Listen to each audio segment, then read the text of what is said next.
Would you tell your story, please, my friend?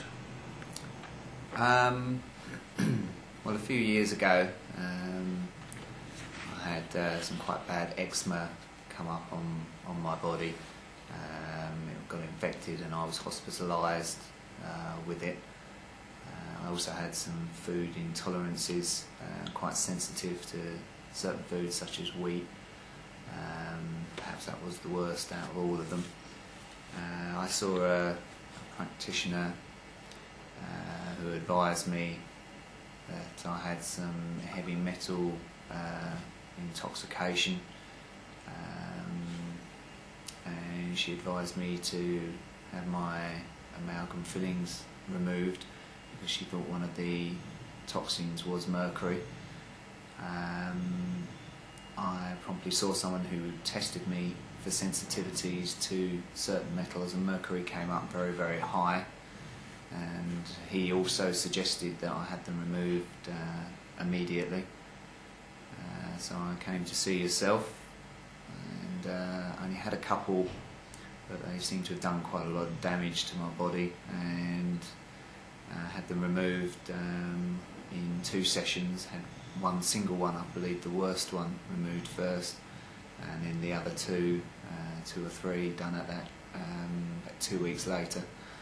I was on a heavy detox diet and supplement to try and deal with the intoxications I had, and over a number of months it was dealt with slowly but reasonably thoroughly, and since that time I've had no return of any eczema whatsoever.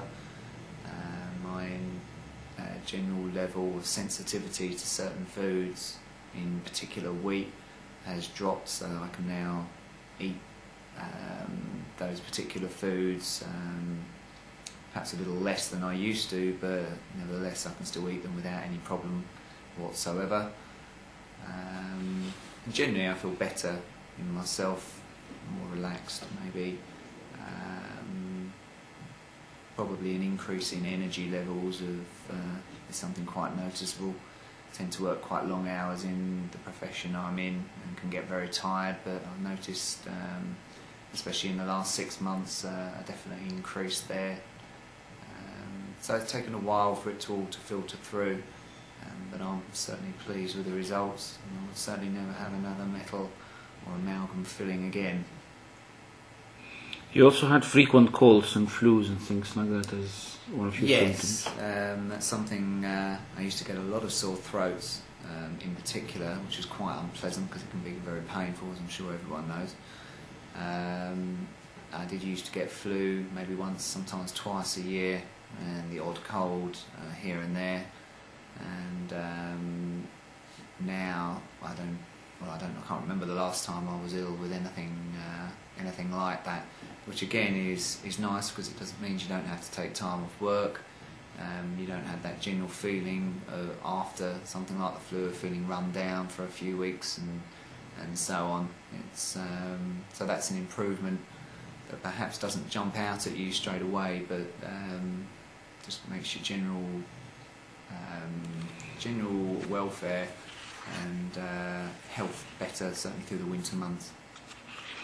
What do you say, from your own experience, what do you say to people who say that amalgam is harmless? Well, unfortunately, that's generally the way it's made out to be. I don't know why. In my understanding, I'm certainly not an expert. Mercury is an extremely dangerous substance. The very essence of, if you dropped a thermometer, your mother used to fuss round immediately when you were younger, stay away from it, it's dangerous, it's poisonous. So to actually put that in your mouth, albeit whether it's sealed or not, to me is a dangerous practice, and something that I would willingly allow to happen to me again. They may be a stronger filling, they certainly have their advantages in that side of things, but if they're slowly poisoning you, I really can't see the point of having it put in there just to have it removed at a later point after you've incurred health problems of all sorts. Okay, very good. Thank you very much. Yeah.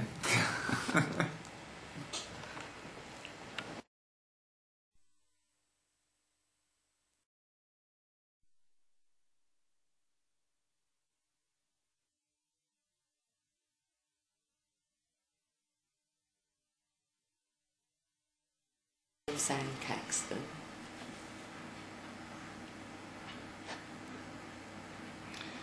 Give us a little idea about yourself. What you've been doing.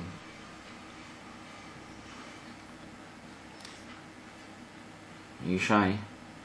You shy? Why? It's only a piece of metal. It's only a piece of metal. Okay. Give us an idea about your general health before